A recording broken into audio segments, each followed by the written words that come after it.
Hello everyone, welcome to my YouTube channel Chandra फलारा। Friend, आज से मैं आपको एमएस एक्सेल कराऊंगी। आज की वीडियो में मैं आपको एक्सेल का इंट्रोडक्शन दूंगी। तो एमएस एक्सेल का जो पूरा नाम होता है माइक्रोसॉफ्ट एक्सेल है। ये एक तरह का स्प्रेडशीट बनाने का प्रोग्राम है जो आंकड़ों को मैनेज करने की सुविधा टेबल के रूप में देता है।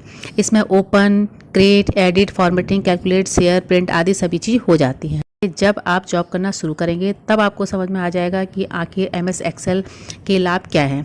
एमएस वर्ड के बाद यह दूसरा और सबसे ज़्यादा प्रयोग में लाए जाने वाला सॉफ्टवेयर है। अगर आपको माइक्रोसॉफ्ट एक्सेल चलाना आता है तो आप ऑफिस में कई घंटों का काम मिनटों में कर सकते हैं। एमएस एक्सेल के सबसे ऊपर भाग यानी कि टॉप में जो सेंटर में आपको जो बार नज़र आएगा उसे टाइटल बार कहते हैं। यहाँ पर हम किसी भी फाइल का जो नाम देते हैं वो दिखाई देता है। अगर आप एक नए डॉक्यूमेंट में काम कर रहे हैं तो इसका नाम बुक 1 रहेगा। जब आप इसे सेव करते हैं तो यहाँ पर अपनी मर्ज़ी से कोई भी नाम रखते हैं तो इसका नाम बुक 1 की जगह आ जाता है। इसके दाहिने कोने में 3 बटन होते हैं। इन तीनों बटनों को हम बोलते हैं कंट्रोल बटन। तीनों का अलग अलग काम होता है। तो जो पहला बटन होता है मिनिमाइज, इस बटन को जब हम क्लिक करते हैं तो माइक्रोसॉफ्ट एक्सेल या फिर कोई भी प्रोग्राम जो ओपन है वो नीचे मिनिमाइज होकर टास्क बार में चला जाता है, जिसे हम टास्क बार में क्लिक करके फिर से वापस कभी भी खोल सकते हैं। मैक्सिमाइज बटन का प्रयोग करके हम माइक्रोसॉफ्ट एक्सेल या फिर किसी भी अन्य प्रोग्राम के बॉक्स को अपने मन के मुताबिक आकार में बदल सकते हैं।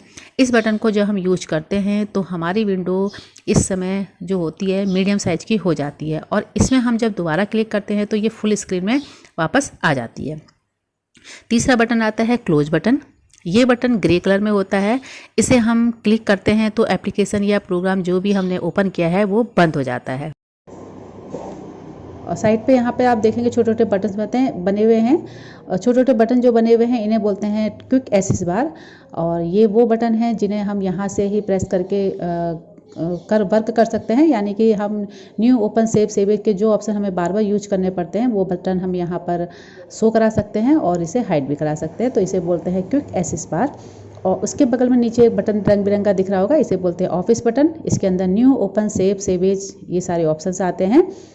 और उसके बाद हम आगे बढ़ते हैं और अब आप पर एक पट्टी देख रहे होंगे, home, insert, page layout, formula, data, review, view.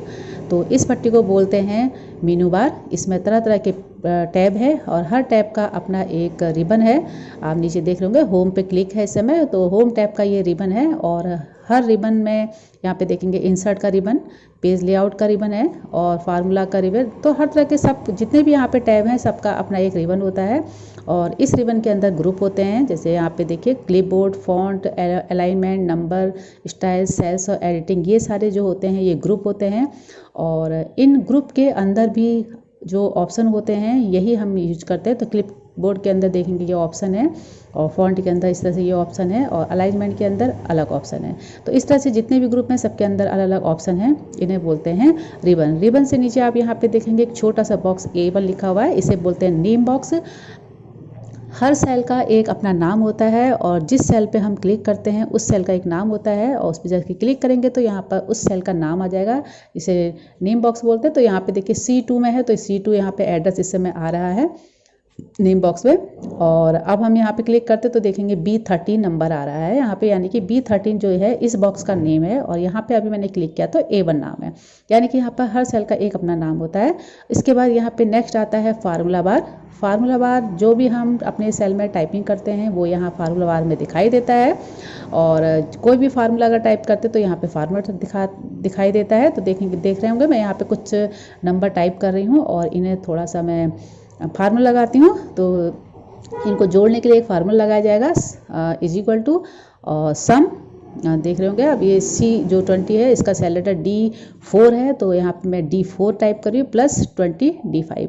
तो आप देख रहे होंगे जो फार्मूला टाइप कर रही हूँ वो ऊपर दिखाई दे रहा है लेकिन नीचे केवल आंसर दिखाई दे रहा है 40। तो इस तरह से कोई भी फार्मूला हम टाइप करते हैं तो ऊपर फार्मूला दिखाई देता है और नीचे उसका रिजल्ट दिखाई देता है। तो इसे बोलते हैं हम फार्मूला बार। अब हम आगे बढ़ते हैं और नीचे देख रहे होंगे ABCDEFGH, इस तरह से ये अलग अलग जो लिखे हुए हैं ये कॉलम्स हैं हमारे। साइड में 1 2 3 4 5 6 ये रो हैं। तो इस तरह से ABCD करके जो होते हैं ये कॉलम होते हैं और 1 2 3 4 5 करके रो होते हैं। एक्सेल में टोटल कॉलम जो होते हैं 16,384 होते हैं और साइड में आप 1 2 3 4 5 जो देख रहे हैं ये रो होते हैं और रो टोटल होते हैं 10,48,576 रो होते हैं। एक्सेल में वर्कबुक क्या होती है? एक्सेल की फाइल को वर्कबुक कहते हैं। एक वर्कबुक में कई सारी वर्कशीट होती हैं। दूसरे शब्दों में कहा जाए तो वर्कबुक वर्कशीट का कलेक्शन होता है। अब नेक्स्ट जो आप देखेंगे टेक्स्ट एरिया यानी मेन वर्किंग एरिया। जो ये एरिया है ये मेन वर्किंग एरिया है। यहाँ पर सेल होते हैं, रो होते हैं, कॉलम होते हैं। हम अपना सारा काम इसी में करते हैं। इसी पर हम टेबल बनाते हैं, इसमें डाटा डालते हैं, कैलकुलेशन करते हैं। इसको हम शीट भी बोलते हैं। इसके बाद नीचे आता है शीट टैब। ये स्टेटस बार में स्थित होता है, वो भी बिल्कुल बाईं तरफ। यहाँ पर हम एक ही फाइल के अंदर अलग अलग शीट जोड़ सकते हैं। उसके लिए बस हमें एक new sheet insert, delete, rename, move और कॉपी न्यू शीट बनाने के ऑप्शन मिलते हैं, जिससे आसानी से एक फाइल अंदर अनेक शीट बना सकते हैं। यानी कि एक फाइल के अंदर हम अनेक शीट बना सकते हैं। अब नेक्स्ट आता है page layout selector. Sheet tab के ठीक दाहिनी तरफ पेज लेआउट सिलेक्टर होता है। इसका उपयोग से हम शीट को अलग अलग लेआउट में देख सकते हैं, जिसमें normal page layout, page break, preview होते हैं, जिनसे अपने पेज को देख सकते हैं और पेज की सेटिंग भी कर सकते हैं। अब इसी के बगल में आप देखेंगे zoom level. Page layout selector के दाहिनी तरफ जूम लेवल का ऑप्शन होता है। इसके जरिए शीट को हम छोटे आकार में एडजस्ट कर देख सकते हैं। जब शीट बहुत बड़ी आकार की होती है तो फिर ये ऑप्शन हमारे बहुत काम का होता है। अगर आपको मेरी ये वीडियो पसंद आई तो प्लीज़ इसे लाइक कीजिए, शेयर कीजिए, सब्सक्राइब कीजिए और बेल आइकन जरूर दबाएं।